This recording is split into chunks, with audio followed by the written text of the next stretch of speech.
Descubrí. Crea. Aprender. Participar.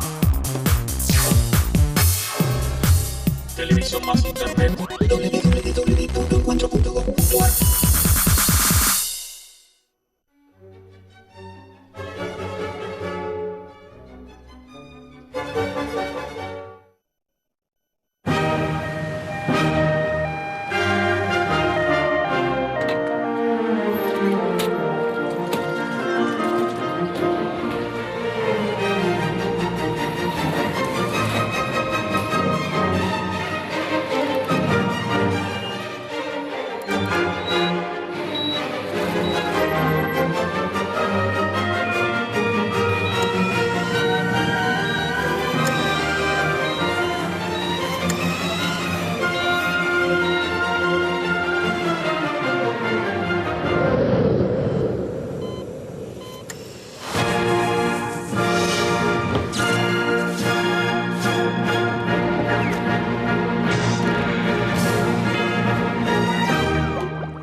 Ya no estamos en el quirófano, se pueden sacar los barbijos.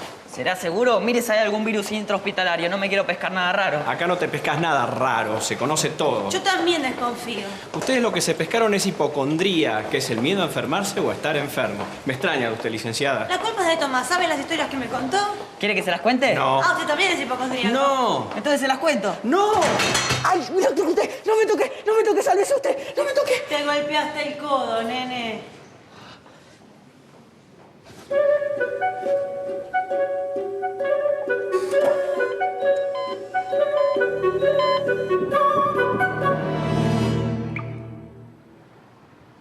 La elaboración de diagnósticos es fundamental en el sistema de salud.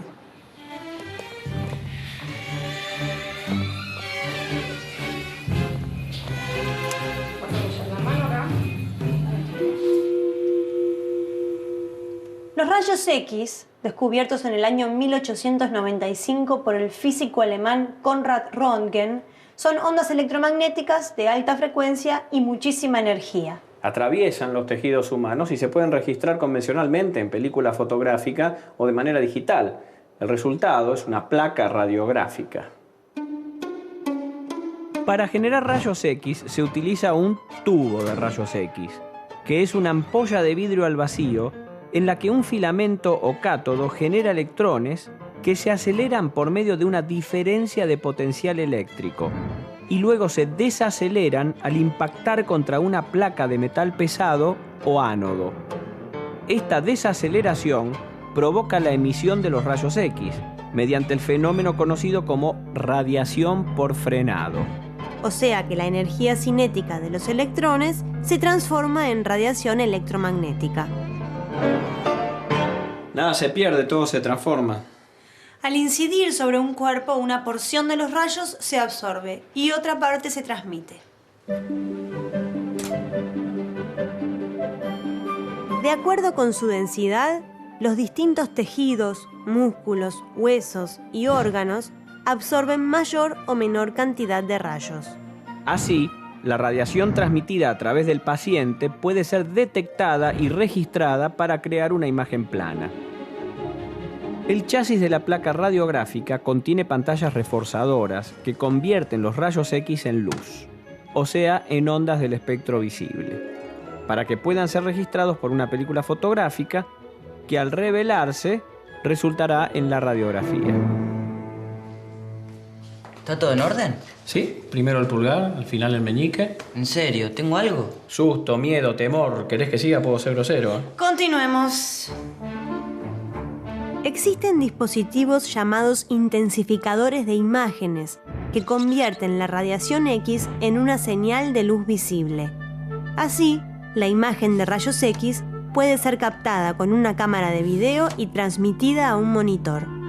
Esta técnica se llama radioscopía y es muy utilizada, por ejemplo, durante cirugías traumatológicas. Además, hay detectores que convierten los rayos X en una señal eléctrica, que amplificada y digitalizada se puede almacenar en una computadora y grabar en un medio digital, como un CD, un DVD o un chip de memoria, para compartirla en una red o para enviarla por correo electrónico. Pero la imagen bidimensional tiene un límite. No permite distinguir órganos, tejidos o músculos superpuestos y se obtiene muy poca información de profundidad y poco contraste entre tejidos de similares densidades. La solución de ese problema fue este aparatito. ¿Acá me encontrarán algo? ¿Te gustaría, no? El tomógrafo axial computado fue inventado por el ingeniero británico Godfrey Newbold Hounsfield en 1970. Este equipo de rayos X desplaza el conjunto tubo-detector alrededor del paciente, tomando múltiples proyecciones que se procesan para obtener imágenes entajadas o cortes transversales a medida que la camilla avanza. Un software de procesamiento de imágenes superpone los diferentes cortes transversales y así se obtiene una imagen en 3 dimensiones. ¿No será peligroso tantos rayos X? Me estoy poniendo verde.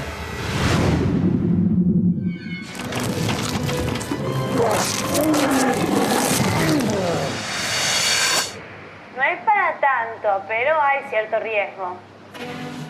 Para minimizar el grado de exposición, los tomógrafos modernos utilizan múltiples detectores y haces de rayos en abanico, lo que disminuye el tiempo que tardan los estudios.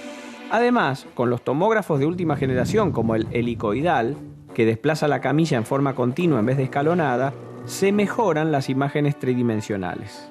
Pero es el médico el que tiene que evitar que un paciente se exponga a los rayos X inútilmente. Así es. La cantidad de radiaciones que se absorben durante una radiografía o una tomografía, si bien no es peligroso, es acumulativo. Por eso son los médicos los que deben evaluar el costo-beneficio de un estudio con rayos X. Tomógrafo helico, ¿cómo era? Tomógrafo helicoidal. Tomás, tengo malas noticias. ¿Qué tengo? Nada. Pero te podemos seguir haciendo más análisis.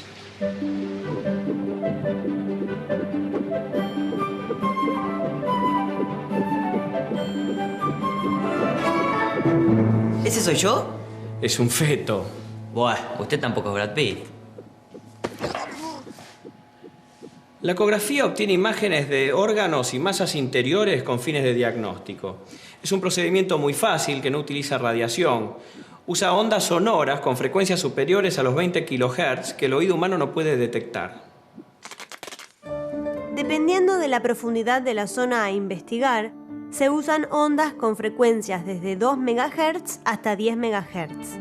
El ultrasonido se propaga a través del cuerpo y cada vez que atraviesa una interfase entre 2 tipos de tejidos, se generan reflexiones que son captadas por el mismo elemento que realiza la transmisión, llamado transductor.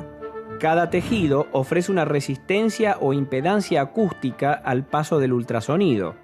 Cuanto mayor sea la diferencia de impedancias entre 2 tejidos adyacentes, mayor será la amplitud de la onda reflejada, lo que se traducirá en un mayor contraste en la imagen.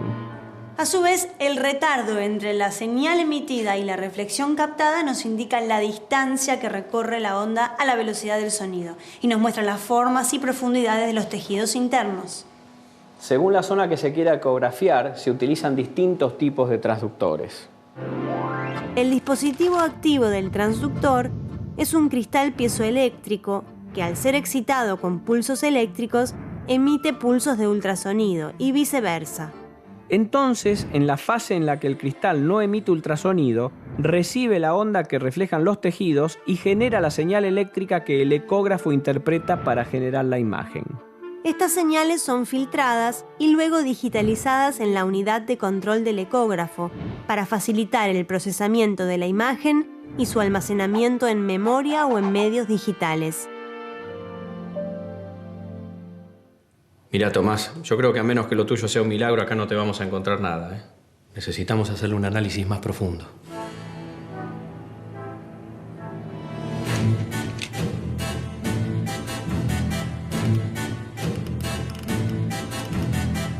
Si buscamos una visualización más directa de alguna zona interna del cuerpo, la respuesta es la endoscopía. ¿Duele? Bueno, Tomás, como decía Einstein, todo es relativo. Esta técnica le permite al médico ver órganos, tubos y cavidades internas del cuerpo humano por un instrumento óptico que es introducido y conducido hacia la zona de interés por orificios naturales, como la vía oral o rectal, o por incisiones quirúrgicas. Me siento mejor, así que yo mejor me voy yendo a casa. No te preocupes que según la endoscopía se da anestesia local o total. Total. El endoscopio permite diagnosticar enfermedades y es un instrumento terapéutico mínimamente invasivo, que entre muchas otras cosas posibilita la extirpación de pólipos y la colocación de prótesis esofágicas. O la administración localizada de sustancias para controlar una hemorragia digestiva y así evitar una cirugía de urgencia. ¿Te gusta el cine, Tomás? Sí, yo siempre quise ser actor. Bueno, ahora te voy a llevar al estrellato. En los videoendoscopios, las imágenes se obtienen por medio de una cámara de video basada en un pequeño chip semiconductor llamado CCD, compuesto por una matriz o cuadrícula de fotosensores que generan una señal eléctrica a partir de la luz que reciben. Y como las cavidades internas del cuerpo son oscuras, el endoscopio también ilumina la zona de trabajo con lámparas, o por medio de fibras ópticas que conducen la luz desde una fuente hasta el cabezal. Las fibras ópticas están hechas de dos materiales dispuestos en forma concéntrica que tienen diferentes índices de refracción. Por eso, cuando la luz penetra en la parte interna con un ángulo adecuado, rebota contra sus paredes y es guiada a través de la fibra. Además, para poder observar en todas las direcciones, el cabezal tiene un sistema de control con riendas que permite que el extremo distal realice distintos movimientos. A su vez, tiene diferentes conductos con válvulas por los cuales se puede aplicar líquido, aire o vacío. Un conducto adicional, llamado de trabajo, permite introducir pinzas especiales para realizar biopsias. Biopsia, fotosensor... ¿Qué estás anotando? Es que el sábado tengo campeonato, llegué a octavos de final. ¿Campeonato de qué? De ahorcado, con estas palabras arraso. ¿Se lo puedo aplicar yo? Las damas primero.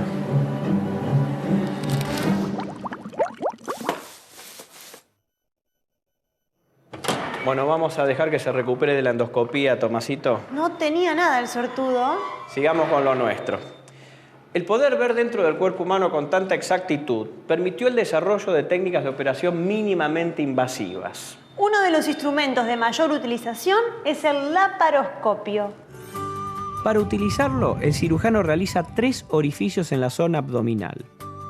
Un insuflador inyecta dióxido de carbono en la cavidad abdominal a través de un orificio para expandirla y facilitar la separación de los órganos del paciente, mejorando la visualización y generando un espacio de trabajo. Por los otros 2 orificios se introducen unos tubos de acero quirúrgico con diámetro de 1 a 10 milímetros llamados trocars. Uno da acceso a la óptica, la fuente de luz y la cámara CCD que permiten visualizar la zona de trabajo en un monitor. El otro trocar sirve de acceso para los instrumentos quirúrgicos necesarios según el tipo de operación. Las intervenciones mínimamente invasivas son menos dolorosas y la internación es más corta. En algunos casos apenas 24 horas y se puede volver al trabajo en un lapso de 7 a 10 días. Por sus muchas ventajas, la cirugía mínimamente invasiva se encuentra en constante evolución y tiende a reemplazar a la cirugía convencional. Miren, yo no sé si tenía algo cuando entré, pero ahora siento una molestia. ¿A usted qué le parece? Terapia intensiva. El sonido del monitor cardíaco es uno de los más identificados con el ambiente hospitalario. Debe ser por las películas y series. Shh.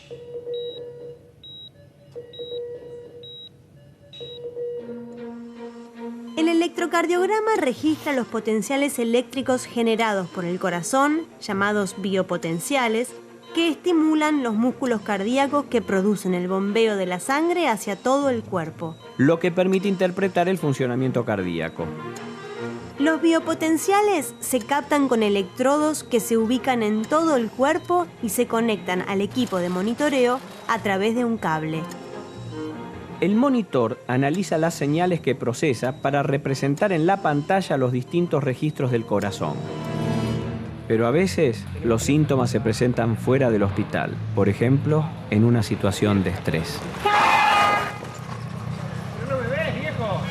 Por eso existe un método llamado Holter, en honor al médico Norman Jeff Holter que lo inventó, en el que un dispositivo portátil monitorea la actividad cardíaca durante un lapso de 24 horas. Los resultados se graban en un chip de memoria para que luego los examine el profesional.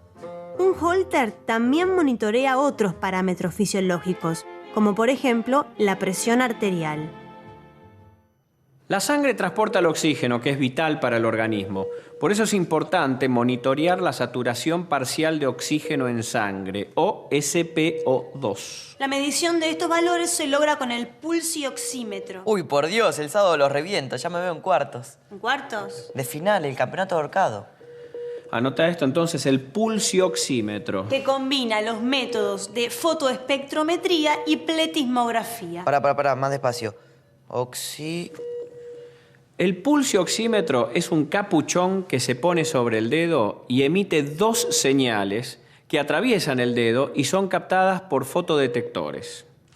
Una señal de luz visible roja permite medir la cantidad de oxígeno en sangre y la otra, de luz infrarroja, detecta la onda del pulso.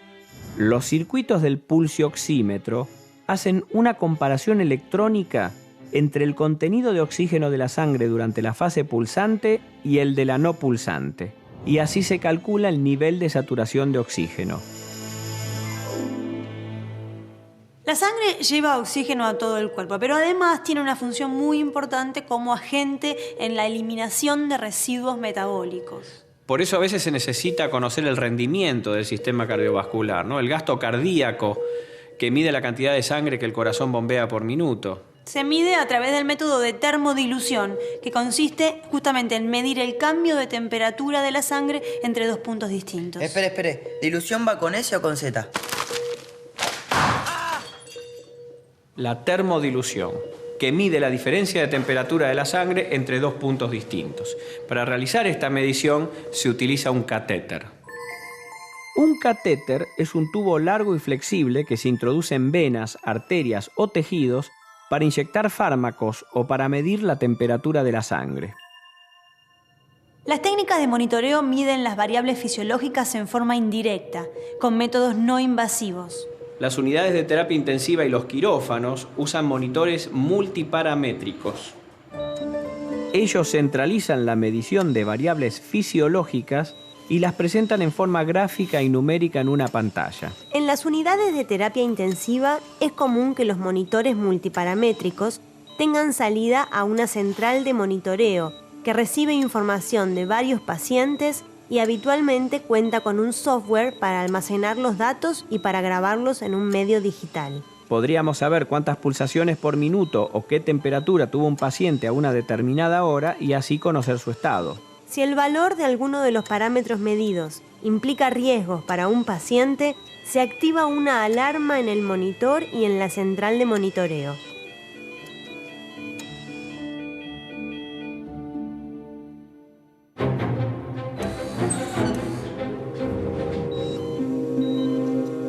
Las máquinas de diálisis pueden salvar la vida de un paciente que padece una insuficiencia renal, ya sea temporal o permanente. El hemodializador o riñón artificial reproduce los procesos de difusión, ultrafiltración y neutralización de pH mediante los cuales los riñones eliminan los productos de desecho de la sangre. La máquina contiene dos circuitos, uno por el que circula la sangre del paciente, que sale de una arteria y retorna a una vena, y otro por el cual circula el líquido de diálisis o dialisato, hacia el que se produce la difusión. La difusión es el pasaje de sustancias de un medio de mayor concentración a otro de menor concentración a través de una membrana. En los riñones, este proceso ocurre a través de las paredes capilares. En el dializador, una membrana semipermeable permite que las sustancias tóxicas concentradas en la sangre pasen al dialisato. Al mismo tiempo, se produce la difusión de iones desde el líquido de diálisis a la sangre para regular el pH sanguíneo. Y también por medio de una diferencia de presiones entre la sangre y el líquido de diálisis, se realiza un proceso de ultrafiltración que elimina el exceso de agua de la sangre. Entonces, la presión del dialisato tiene que ser menor que la presión sanguínea. Los dispositivos de asistencia ventricular o DAB complementan la función del corazón. Le permiten al paciente restablecer un volumen de flujo sanguíneo que le permita vivir. Los DAB son utilizados hasta la recuperación cardíaca, el trasplante o el reemplazo por otro dispositivo de uso más prolongado. Dependiendo de su función, son externos o implantables. A diferencia de los DAB, los corazones artificiales totales reemplazan completamente a ambos ventrículos y a las 4 válvulas cardíacas. De todas maneras, la tecnología aún no ha desarrollado un corazón artificial que pueda ser implantado de forma permanente. Es una solución transitoria a la espera de un trasplante total de corazón.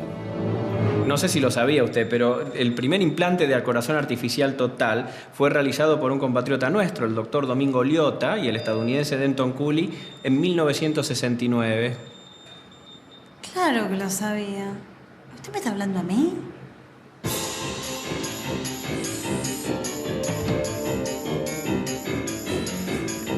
Bienvenida la robótica a la medicina. En 1993, el Aesop 1000 se convirtió en el primer robot ayudante de cirujano, al conducir el laparoscopio en una colecistectomía practicada por el Dr. Jonathan Sakier. El Aesop 1000 y sus sucesores obedecen las órdenes del cirujano por reconocimiento de voz. Actualmente se usa el mismo método en los llamados quirófanos inteligentes para controlar varias de las funciones electrónicas. Se está comentando mucho que los robots van a dominar la Tierra. En serio, lo vi en muchas películas. Me van a decir que ustedes son de esos que no creen en Hollywood. Es que ya lo hicieron, Tomás. En la telecirugía, un robot replica los movimientos de las manos de un cirujano. En 1991, el ingeniero Philip Green desarrolló el primer prototipo para realizar telecirugía.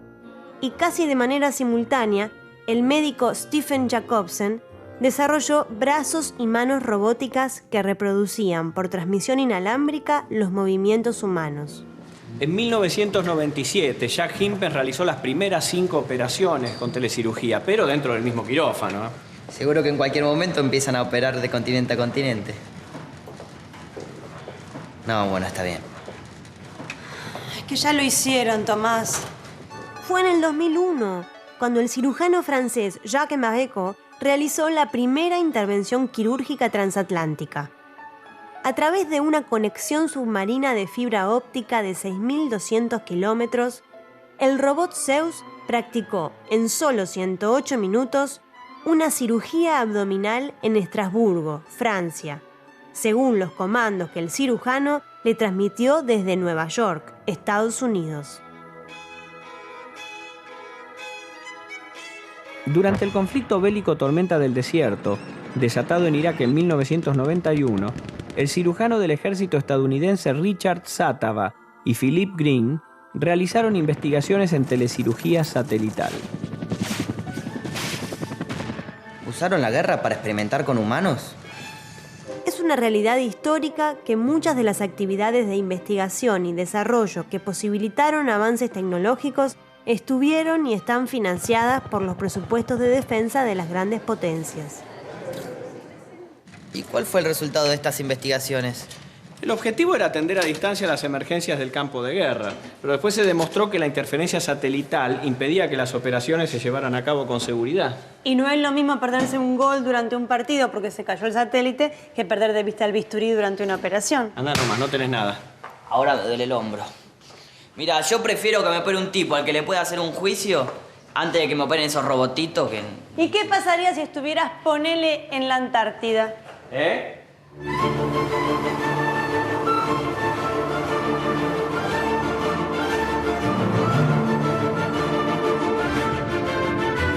O o en un viaje espacial, donde no se dispone de la presencia de un cirujano. Los pingüinos son muy simpáticos, pero que no te toquen el apéndice. Aunque la tecnología está ligada a la industria bélica, a la degradación del medio ambiente y al agotamiento de los recursos, la evolución de la medicina es uno de sus lados positivos. Que la ciencia los ilumine. Hay muchas vidas en sus manos.